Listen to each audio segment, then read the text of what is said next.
Sa biglang pagsabog ng balita, tila naungkat ang mas malalim na aspeto ng kontrobersya.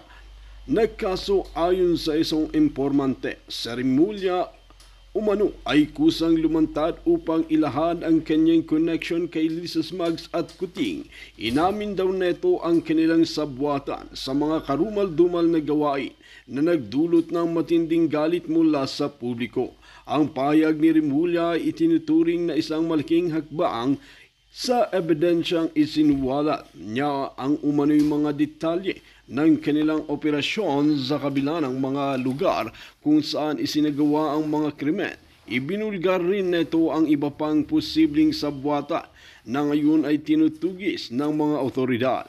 Maraming nagulat sa paglutang ni Rimulya na kilala bilang isang maimpluwensyang tao. Ang kanyang pag-amin ay tila naging isang anyo ng pagkakarma ayon sa ilang netizen. Matapos ang mga aligasyon, ipinaukol laban sa kanya noong nakaraan ang kinasasangkutang kaso ay nagpapakita ng lawak ng kanilang operasyon na posibleng umabot pa sa iba't ibang rehiyon. Sa kabilang banda, nananatiling tahimik si Lisa Smugs at Kuting sa gitna ng mga akusasyon. Wala pa rin silang inilabas na pahayag ukol sa liberasyon ni Rimulya. Ang kanyang pananahimik ay lalo pang nagpapalakas sa mga haka-haka na publiko ukol sa kanyang pagkakasangkot sa mga krimeng ito. Patuloy ang masusing investigasyon ng mga otoridad upang makumpirma ang mga pahayag ni Rimulya. Marami rin ang nagtatanong kung ito ba isang pagtatangkang iligtas ang sarili na mas mabigat na parusa. Ayon sa batas, ang ganitong uri ng pag-amin ay maaaring magresulta na pag-anin ang kaso, ngunit hindi pa malinaw kung ito ay sapat na para mabawasan ang pananagutan ni Rimulya. Ang kaganapang ito ay nagdulot ng mas malawak media at publiko. Maraming naghihintay kung ano pa ang susunod na ilalabas na impormasyon tungkol sa kanilang sabwatan. Sa kabila ng lahat, nananatiling malinaw ang panawagan ng publikong hustisya para sa naging biktima ng kanilang mga gawain. Panoorin natin ang buong video at huwag kalimutan i-click ang subscribe button at notification bell para lagi kang updated sa ating bagong mga talakayan. Atas na labanan. Yeah. Siyempre, if you were in their place, ganun din ang gagawin mo, hindi ka na mag-surrender. Kasi hinusgahan ka na, wala pang preliminary investigation. Talagang ang feeling nila, walang mapapala sila kung magsusurrender sila. Oo nga naman, tama din naman yung sinabi ni Attorney Panelo, mga kaibigan, di ba? Kung kayo nga ang sa kalagayan ni General Bantag at ni Kong Arnie Teves, sino ba namang magsusurrender, di ba? Yun lang naman yun eh. Dahil nga pinapangunahan nila yung kaso.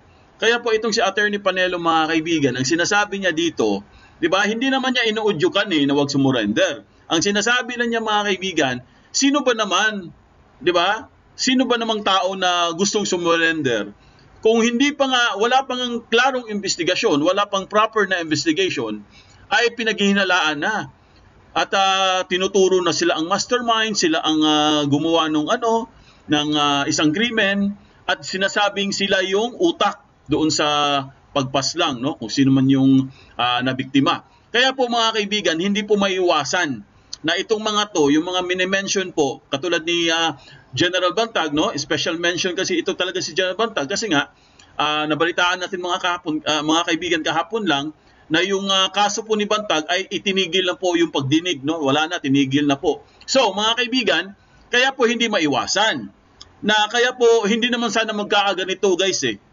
Hindi naman sana magkakaganito, no? Hindi naman sana hahantong sa ganito. Kung yung Department of Justice Secretary lang sana ay ginawa niyang kanyang trabaho ng maigi. Hindi niya pinapangunahan, hindi niya pre-empt. Kasi po, mga kaibigan, ito po ay nagre-reflect din sa mga prosecutors at sa lahat po ng mga arresting officers katulad ng PNP, NBI, and so on and so forth. Okay? Yan po pag-uusapan natin ngayon. Pero bagong lahat, kung bago pa lang kayo sa aming channel, mag-subscribe na po tayo, mga kaibigan. Huwag niyo kalimutan mag-comment, like, at pakihit yung notification bell para updated kayo sa aming mga bagong videos. ADF 2.0 po ang aming FB page. Follow, like, and share ng mga videos. At eto na nga, Happy Friday po sa ating lahat. Nako, may init na naman na issue itong Friday na to, no? Thank God it's Friday, mga kaibigan. At nako, weekend na naman. Nako. Kung wala kayong gagawin, wala kayong mga gimmick, ay dito na kayo gumimik. Di ba? Manood na lang kayo sa akin. Alright, mga kaibigan, ano ba itong sinasabi ni Attorney Panelo? Kung natatandaan nyo guys, kahapon lang naman ito pumutok, no? Kahapon ito nag-trending. Ito nga, yung kaso nga ni Bantag, mga kaibigan, ay tuluyan na pong itinigil, no? So, aprobado po ni Attorney Panelo, mga kaibigan. Ngayon, ang sinasabi po dito ni Attorney Panelo, guys, di ba, ano na nga yung kaso niya, itinigil niya. Itinigil na, no, yung pagdinig. So, hindi na po siya, wala na, hindi nang mag-ano yun. So, si General Bantag na lang po, mga kaibigan, ay patuloy pa rin nilang hahanapin yun, kung hahanapin pa nila. Ngayon, kung makita nila si General Bantag, o si General Bantag mismo ang sumuko, no, magpakita sa mga otoridad, ay pwede pong ibalik yung kaso niya, o pwede pong mag-umpisa uli. Pero guys, pag ganyan kasi, mga kaibigan, no, na archive na, no, sabi nga nila na archive na, pwede po kasi mangyari dyan, mga kaibigan, na talagang matuluyan na talagang makalimutan. Pero guys, marami kasing nagsasabi na ano na daw mangyayari? Huhulihin pa ba si Bantag o hindi na? Okay, aalamin po natin yung mamaya yan, ha. So, ang sa title kasi natin, mga kaibigan, nagbaliktaran na. 'Di ba? Ang kaso po ni Bantag tsaka ni Teves, guys, ay nagbaliktaran na. Ano ba ibig sabihin nagbaliktaran na? Kasi sabi ni Attorney Panelo, nagbaliktaran na eh. Yung mga testigo po, naubos na lahat. Wala nang natira, 'di ba? Nagbaliktaran na lahat. Kaya po sabi doon, kaso ni Teves tsaka ni Bantag nagbaliktaran na. Yun yung ibig sabihin nun, mga kaibigan. So wala na po talaga, no? Naubos na lahat. So ang gagawin na lang siguro nila dyan, kasi nga hanggang ngayon, wala pa rin tayong balita kay Secretary Boying at wala pa rin, no? Hindi pa rin binabalita sa mainstream. Hanggang ngayon, nag-aantay pa rin tayo ng mainstream, ha? Mainstream. Yung talagang sila yung mismo ang magbabalita. Kasi so far mga kaibigan, ang nagbalita lang po na si Secretary Boying ay nasa hospital, ay mga vlogger, no? Isa na tayo dyan. Kasi meron tayong nakuhang source sa isang abogado. So, dahil wala pa po si Secretary Boying at may OIC na po, mga kaibigan, no? Kaya siguro, sa tingin ko rin dyan, kailangan na nila mag-move on. Diba? Kailangan na nila maghanap ng iba pang kaso na dapat nilang tutukan. Diba? Hindi lang yung nakafocus lang kasi sila sa isang kaso eh. Diba? Kay General Bantag, ang dami-dami naman mga kaso dyan na dapat yung asikasuhin, dapat yung bigyan ng solusyon na hanggang ngayon ay nakabinbin. Diba? Kasi po, mga kaibigan, sinabi rin ni Attorney Panelo na ang kaso po ni Bantag, guys, hindi kasi pwedeng hindi pwedeng ma-delayed, no? Kasi nga, matinding kaso yan, mabigat. Pero hanggat hindi po siya nahuhuli, guys, no? Si General Bantag, wala pong jurisdiction ang korte sa kaso ni Bantag. Ganun po yan, guys. Kaya hindi na po natutuloy, hindi na po siya itinigil na. 'Di ba? Kasi wala naman hindi naman siya nahuli. Hindi naman siya pumunta dun sa korte mismo. So wala po. Wala silang jurisdiction over dun sa kaso ni Bantag. Kaya po natigil. All right? Walang probable cause or direct link sa kaso sa kanila. Yes, Lookwood, I agree. Wala talaga silang direct link. Kaya nga ang sinasabi po ni Attorney Panelo, wala, 'di ba, matagal nang sinasabi ni Attorney Panelo 'yan. Hindi naman nila pinapakinggan kasi. Kung sana, nung dati pa, nung pinakaunang mga araw, yung kaso na yan, hindi sila nag-ingay, inantay nila ang investigasyon, kumbaga, inimbestigahan nila ng maigi, naghanap sila ng mga mabibigat na mga ebidensya, mga testigo, at kung ano-ano pa, hindi na sana nagkaganon yan. Kaso lang, ang problema, inuna kasi nila yung pagsasalita sa media. Kaya po, lahat po ng mga nangyayari ngayon, guys, parang napasubo na lang po ang Department of Justice Secretary. Ganun pong nangyari dyan, guys. Kaya tuloy, ayan, ang kaso po ni General Bantag, isama na rin natin si Kong Arnie Teves. Para pong ang nangyari, mga kaibigan, wala na pong saysay dahil pinapangunahan kasi. Babati muna tayo. Babati muna tayo, ha? Stay put lang po kayo dyan. Huwag po kayong mainip ha, babati muna tayo sa ating mga listeners at mga viewers. Alright, ayan po si Elsa Holanda. Good PM, Sir Foodinet, watching here from Catanwan, Quezon Province. Oy, kumusta na kayo dyan mga taga Quezon Province? Malakas ba ulan dyan? Violeta Galban, good afternoon, Idol Foodinet at Team Bantag Teves, Duterte supporters at viewers. Ayan, Violeta Galban. Ayan, si Melly Sugano, Margarita Libon. Oy, watching from Southern Leyte, oh. Si Melly Sugano. Mga taga Southern Leyte, mega love shoutout sa inyo dyan. Ayan, ito si Teresita Pondara, maayong hapon sa imo, Sir Foodinet. Oy, maayong hapon dyan. Nanood to na ka, Teresita Pondara. TGIF Friday, ayan, Susan Aviles. Ayan, hello po, Idol Foodinet, Team Bantag, and Kong Arnie supporters and all viewers. Ayon po yan kay Susan Aviles. Tessie Amanuma, hello, Idol Food. Hello, Idol, good Friday and last day of the month. Greetings from Tokyo, Japan. Oy, mga taga Tokyo, kumusta na kayo? Oo. Ano pala ngayon? Last day pala ng last day of the month, no? So, bukas pala, naku, July na mga kaibigan. July 1st na bukas. Naku, ang bilis ng panahon. Sing bilis, ha? Yung mga nangyayaring mga issue ngayon, sing bilis ng panahon, ha? Ang bilis din. Ang dami pong mga issue ngayon, mga kaibigan, sa panahon sa administrasyong Marcos, di ba? Isang taon pa lang yan, ha? Partida pa yan. Naku, ano pa kayang susunod na mangyayari? Margarita Libon, ayan, Emma Onte, Xiao Bella, Buongiorno, Susan Aviles, ayan. Naomi Paloma, hello Sir Foodinet, at sa lahat ng mga sumusubaybay sa vlog mo. Have a good Friday, everyone. Happy Friday. Menchi Hizon, ayan, kumusta ka na dyan sa Hong Kong? Adel Bautista, sino pa?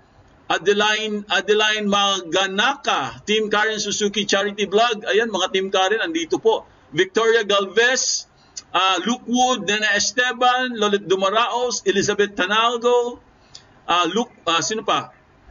Prem Stana, Gio Lopez, watching from Palo Leyte. Oy, mga taga Palo Leyte. Kumusta na kayo dyan, mga taga Palo Leyte? Ophel, Yumol, at marami pang iba. Rini Bobok, ayan, good for you watching listening to you from Hong Kong. Happy Friday to all. Pa-shoutout po, shoutout kay Rini Bobok. Ayan po, mga kaibigan. Hello, Hub Lopez. Hello, Rini Bobok. Alright, tuloy-tuloy po tayo, mga kaibigan. Si Nilbert Badiles pala, nakalimutan natin. Hindi hulihin ang mastermind kasi mayamang tao at makapangyarihan ang utak. Kahit matapang na general, walang magawa. I agree. Nilbert Badiles, tama po yung sinabi mo. Alright, mga kaibigan, tuloy-tuloy po tayo. So ito na nga, no? Itong si Attorney Panelo, mga kaibigan, no? Ito na po yung pahayag niya, guys.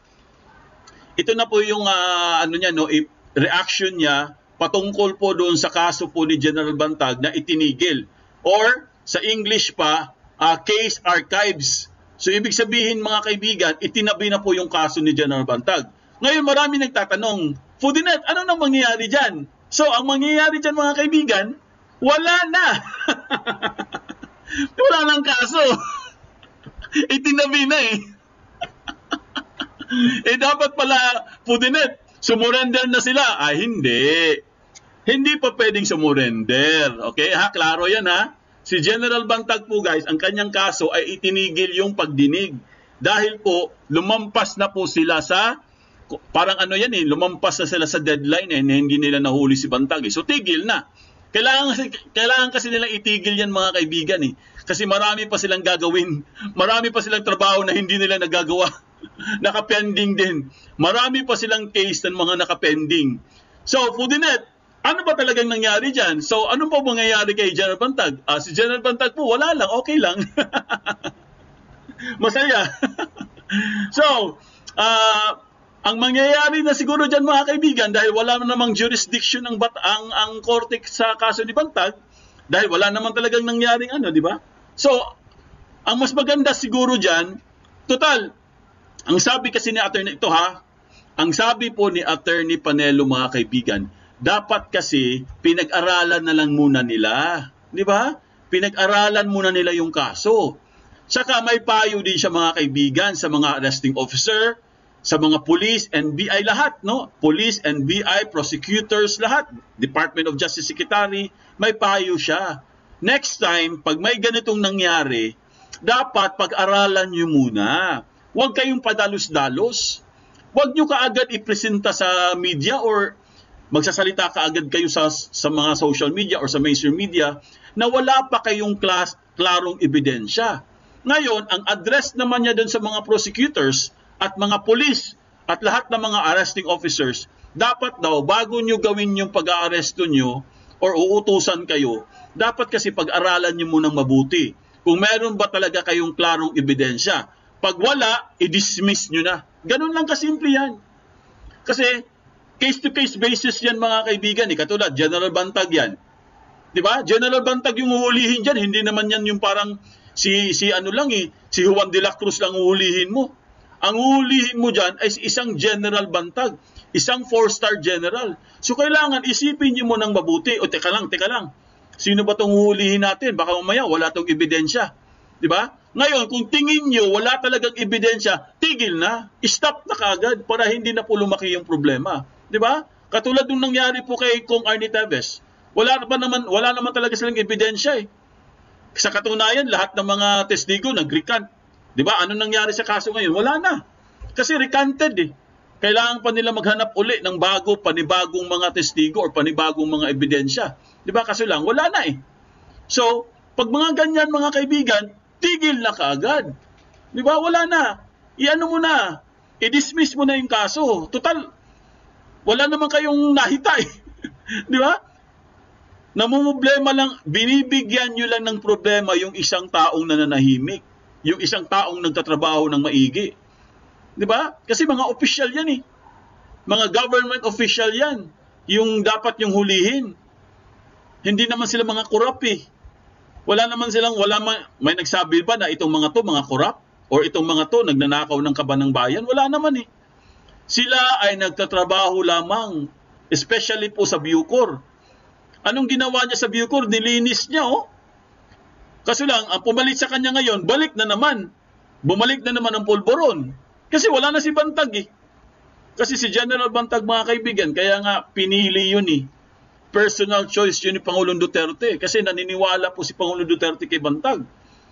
Diba? Kaya sana no, yung payo po ni Attorney Panelo sa kanila, na pag-aralan niyo muna yung kaso. Huwag pa dalos-dalos. Kasi nakakasira kayo ng buhay eh. Nasisira yung isang reputasyon ng isang general. Diba? Kaya diba, marami nagsasabi, kawawa si Bantag. O, bakit maraming naniniwala kay Bantag nang siya ay nagsasabi ng katotohanan? Kasi po, kitang-kita at nararamdaman ng mga tao. Diba? Nararamdaman ng mga tao na ang Department of Justice Secretary sablay. Si Bantag, tama ang ginagawa niya. Tama ka Sir Fudi, mga walang magawa si Boy Ying.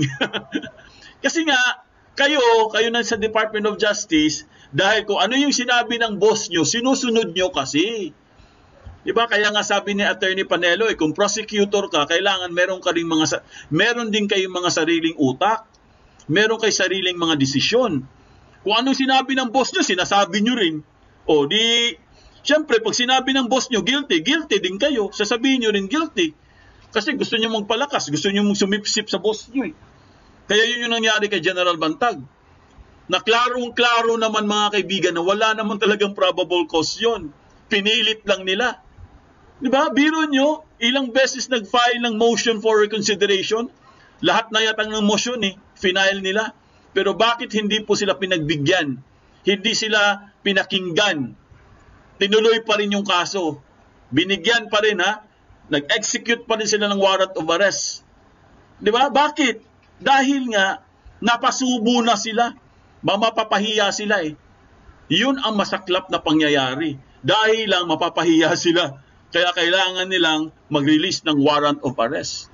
Kaya po si Attorney Panelo guys, hindi din siya tumitigil sa kanyang mga napapansin or mga na-observe. Kasi nga si Attorney Panelo, magaling na abogado yan eh. Veterano na abogado yan. Hindi naman basta-bastang abogado lang yan. Hindi naman katulad ng ibang abogado dyan. Di ba? May iba dyan. Wala man lang magawa. Naging sekretary pa, tapos wala namang magawa. So ngayon, ang tanong dito mga kaibigan, sino ba talaga ang dapat nating paniwalaan? Di ba? Yung mga arresting officer o si Bantag? Siyempre, ang paniniwalaan ng mga tao, si Bantag. Kasi po, siya yung nadidiin eh. Pinapakita kasi nila na si Bantag ay inaapi at saka ay dinidiin nila. Kaya ang mga tao guys, siyempre, papanig kay Bantag. Hindi rin naman nila kasi pinapakita eh. Hindi rin nila pinapakita o in-explain yung mga totoong testigo o mga totoong ebidensya na hawak nila. Na hanggang ngayon wala pa rin sila maipakita. Di ba? Kaya nga si Bantag eh, dapat lusot na yan mga kaibigan eh, sa totoo lang. Dismiss na dapat yung kaso dyan eh. Kung ako lang ang ano dyan, ako lang ang Supreme Court dyan, sasabihin ko, dismiss nyo na yan. Wala namang kaso yung tao, bakit nyo kinakasuhan? Di ba? Ganun lang kasimple yan. Kasi lang ayaw nila eh. Kasi nga mapapahiya sila. Dapat may sapat na batayan. Huwag turo ng turo, kawawa naman yung walang kasalanan. Kaya nga, yun nga yung palaging ini-inject ni Attorney Panelo sa ating mga mambabatas. Palagi niyang sinasabi yan guys eh, na huwag kayo turo ng turo. Pera ang sukatan ng reputasyon at respeto. Nilbert Badiles, yun lang. Pera-pera lang. So hanggang pera-pera na lang tayo. Kung sino yung maraming pera, wala na, absuelto na. Di ba? 3 months pa lang, lusot na. Hindi man lang nakulong, hindi man lang, ayaw mo lang pusasan, ayaw i-test. O sige, pakawalan nyo na yan. Anak ni Poncio Pilato yan eh. Pag anak ka ng wala, no? Walang-wala ka, wala. Hindi ka maabsuelto. Kulong ka habang buhay, kawawa ka. Diba? Sino namang matutuwa dyan sa mga ginagawa nila? O ngayon, sabi ni Attorney Panelo, dahil nasa hospital po si Secretary Boying, diba? Sabi nga niya, sana hindi malubhay yung sakit niya. Sana hindi malubhay yung kalagayan niya. Pero pag bumalik man siya sa Department of Justice as Secretary, dapat wag na niyang ulitin yung ganyan, di ba? O kaya wag na lang siya bumalik. Wag na lang siya bumalik sa Secretary ng Department of Justice. Mag-retire na lang siya forever. Lookwood, support General Bantag. Ayan, like Dan. Maraming salamat, Virginia Gregorio. Ito na po panoorin po natin si Attorney Panelo mga kaibigan. Ang other issue naman, Attorney Sa, sabi dito, ano po ang inyong masasabi sa pagpapa-archive ng kaso ni dating Mayor Chief Gerald Bantag at Officer Ricardo Zambeta? Ano po ba ibig sabihin kung ito ay i-archive? At ano po yung magiging epekto nito sa kaso ng dalawang dating opisyal? Pag sinabing archive, di nakatenga doon. Nakatenga lang. Nandun sa bodega. Hindi ba, yan nga ang sinasabi ko sa aking column sa Daily Tribune, na hindi sana magkakaganyan niya kung nagpakita ang DOJ ng patas na labanan. Siyempre, if you were in their place, ganun din ang gagawin mo, hindi ka na mag-surrender. Kasi hinusga ka na, wala pang preliminary investigation. Talagang feeling nila, walang mapapala sila kung magsusurrender sila. Siguradong dire-diretsong kulong and conviction. Kasi hinusga na nga eh. Kaya sayang lang ho yung pagod, sayang yung pera ng gobyerno. Hindi na natin malalaman ngayon tuloy sino na ba talagang pumatay. O, di ba? Narinig yung sinabi ni Attorney Panelo, mga kaibigan. Di ba, napakaklaro ng kanyang sinabi? Hindi na tuloy natin malalaman kung sino ba talaga ang pumaslang. Sino ba talaga ang pumaslang sa dating commentator na si Percy Lapid? Hindi na tuloy natin malalaman. Wala na eh. Di ba? Ayaw kasi nilang gawin yung tama eh. Gusto nilang hanapin yung hustisya, ayaw naman nilang gawin yung tama. So sabi ni Attorney Panelo, paano pa yan? Di wala na tuloy. Imbis na malaman natin yung katotohanan at mahuli talaga kung sino ba talaga ang gumawa niyan, hindi na tuloy magagawa. Dahil wala na eh. Na-archive na. Di ba? So sino may kasalanan dito? Ang Department of Justice Secretary. Yun talaga, sila talaga ang may kasalanan dyan. Wala pong may kasalanan, hindi po kasalanan ni Bantag yan. Di ba? Dahil si Bantag, isa lang siyang biktima. Yung mga nagsasabi, si Bantag kasi ayaw sumuko eh. Anong ayaw sumuko? Ayaw talaga niyong sumuko. Ha? Mga buang ba kayo? Hindi talaga siya susuko. Kasi nga, ilagay niyo yung sarili niyo sa sapatos ni Bantag, no? Kung kayo si Bantag, susuko ba kayo? na hindi man lang napatunayan na may kasalanan ka, pero sinabi na kaagad na may kasalanan ka, guilty ka na kaagad. Diba? So, marami pong nasayang na mga panahon, pera ng bayan, dahil, syempre, gastos ng kaban ng bayan yan eh. Na wala man lang napatunayan. Diba? So, ang ending, wala. Hindi natin malalaman. Sayang. So, paano na lang yan, Foodinet? Well, sabi nga nila, kung talagang destiny yan, na yung kaso na ay magiging closed case, wala na tayong magawa. Diba? Kung destiny talaga to close the case, wala na tayong magawa. Ibabasura na yan forever. Diba? Opinion ko lang yun, pero kaya nga sabi ko, destiny. Diba? Kung destined talaga siya to close the case, ay wala na tayong magagawa. Hindi na natin mababago ang ang nakaraan eh. Yun nakaraan na eh. O tapos isa pa si Secretary Boying, wala na ngayon, nasa hospital pa. O wala na talaga. Sino pang sasagot diyan? Wala na. So, ang pinaka-best solution na siguro talaga diyan, pakawala na lang nila sa bantag. Yun na lang. 'Di ba? I-dismiss na lang nila. Total wala na naman eh. Yung